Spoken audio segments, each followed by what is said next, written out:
Pria ini sudah tidak makan 2 tahun. Berbaring karena kelaparan. Melihat seekor kepiting raksasa berlari kemari, pria itu mengira dia berhalusinasi. Tiba-tiba, kepiting itu masuk di pemandian air panas.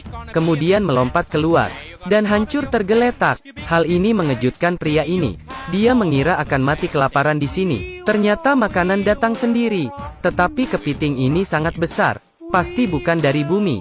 Ternyata, pria ini adalah profesor yang bernama Rick. Setengah dari hidupnya telah mengembangkan mesin waktu yang dapat melakukan perjalanan melalui ruang dan waktu. Tapi dalam sebuah wawancara, profesor tanpa ampun diejek oleh pembawa acara, mengatakan penelitian dan pengembangannya adalah pemborosan sumber daya. Hal ini membuat profesor sangat marah. Setelah itu profesor tidak bersemangat. Dari seorang peneliti menjadi guru TK. Hari itu seorang reporter bernama Holly mencarinya, memberinya fosil 200 juta tahun yang lalu. Saat profesor mengangkatnya, melihat ada tanda korek api. Profesor mengeluarkan korek apinya dan meletakkan di atas. Ternyata ketat. Sangat pas. Hal ini membuat dokter menyadari bahwa memang bisa melintasi ruang dan waktu. Jadi dia menyalakan lampu dan membuat mesin waktu. Tetapi terjadi sesuatu. Mereka jatuh ke pusaran waktu. Dan tidak tahu di mana akhirnya. Saat mereka sadar kembali, mereka datang ke padang gurun dengan 3 bulan. Dan secara tidak sengaja menyelamatkan monyet primitif. Untungnya, reporter pernah belajar bahasa kuno. Setelah berkomunikasi baru tahu monyet itu adalah Pangeran Yang. Profesor ingin mengecek luka monyet. Malah salah paham. Tanah tiba-tiba runtuh saat pertarungan. Mereka berempat jatuh ke dalam goa. Ketika mereka naik, malah digantung oleh ranting pohon. Dan mereka pun sadar di bawah itu semuanya adalah tulang. Ternyata di sini adalah tempat dinosaurus. Setelah berjuang, keempatnya berhasil lolos. Tetapi dokter ingin menunjukkan ilmunya. Mengatakan bahwa meskipun dinosaurus kelihatan menakutkan, tapi otaknya hanya seukuran buah kenari. Perkataan ini dimengerti oleh dinosaurus ini. Dia membalikkan badan dan mengejar mereka. Untung saja mereka sembunyi ke dalam goa, sehingga terselamatkan. Di malam hari dinosaurus mengirim kenari raksasa untuk membuktikan IQ-nya. Saat mereka memainkan gitar dan ingin merayakan, ternyata bahaya datang lagi. Profesor memainkan gitar dan bernyanyi. Tetapi nyamuk raksasa menghisap darah profesor. Profesor tidak sadar. Tiba-tiba dia pucat dan pingsan. Nyamuk penghisap darah ini sebesar bola. Dikarenakan kehilangan banyak darah, profesor pingsan. Keesokan pagi, cahaya aneh menarik perhatian mereka. Otak dokter tiba-tiba menerima sinyal permintaan bantuan dari manusia kadal. Di bawah bimbingan manusia kadal, mereka datang ke situs bersejarah. Tetapi ketika mereka mempelajari bangunan kristal segitiga, sekelompok manusia kadal mengepung dengan ganas.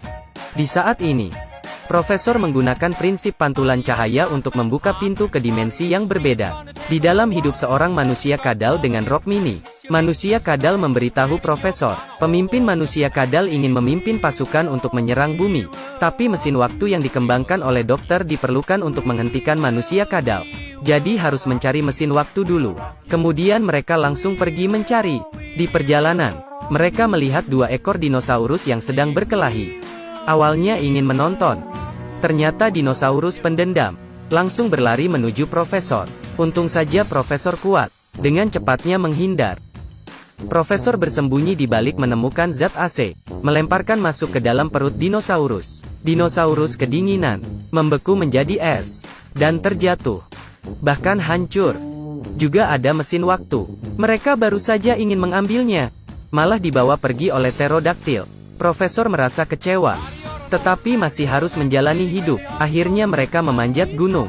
Datang ke sarang pterodaktil. Tetapi 2 orang lainnya malah pura-pura mati. Akhirnya profesor hanya bisa pergi sendiri. Ini semua telur dari pterodaktil. Setelah profesor mengambil mesin waktu, musik pun berhenti. Anak pterodaktil menetas. Ketika profesor melihat ini, dia menyanyikan lagu pengantar tidur. Anak-anak pterodaktil pun tertidur kembali. Mereka yang mendapatkan kembali mesin waktu sangat senang. Bersantai di pantai. Tetapi mereka tidak tahu, di saat ini, bahaya mendekati mereka. Kepiting yang bisa berjalan ke depan ini, besarnya seukuran truk, dan menuju ke arah mereka.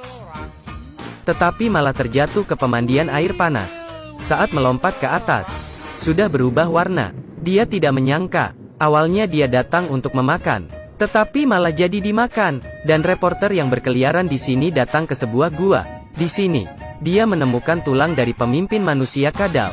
Menurut gambaran yang tersisa di kristal, reporter tahu bahwa mereka ditipu. Yang ingin menghancurkan bumi adalah manusia kadal yang pakai rok mini itu. Saat dia ingin memberitahu profesor, malah ditangkap oleh manusia kadal, dan profesor menemukan tas reporter itu. Jadi mereka menyamar menjadi manusia kadal datang ke sarang manusia kadal, dan reporter itu dikurung dalam sangkar. Mereka dengan cepat melepaskan penyamaran mereka untuk menyelamatkan reporter. Tapi manusia kadal ini tampaknya kebal, sama sekali tidak bisa tersakiti. Tiba-tiba, profesor melompat ke sangkar, dan menolong reporter.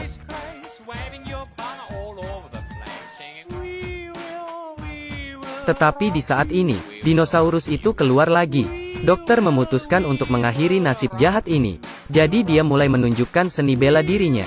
Berguling-guling dahulu, mendapatkan senjata. Kemudian melompat.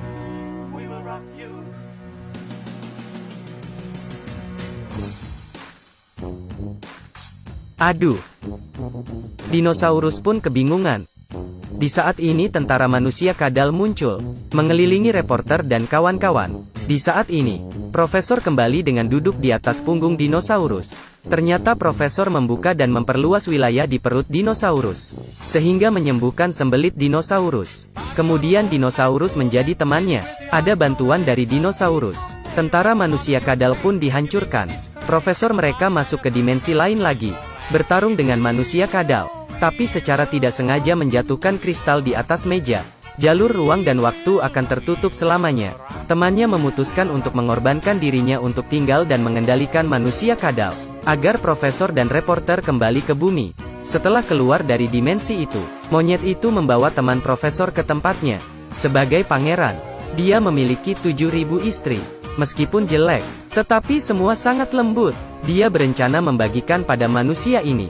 Mendengar perkataan monyet ini, manusia ini menolak. Tetapi melihat wanita yang datang, manusia itu tidak tenang, dan menyesal karena dia menolak monyet itu. Film berakhir di sini.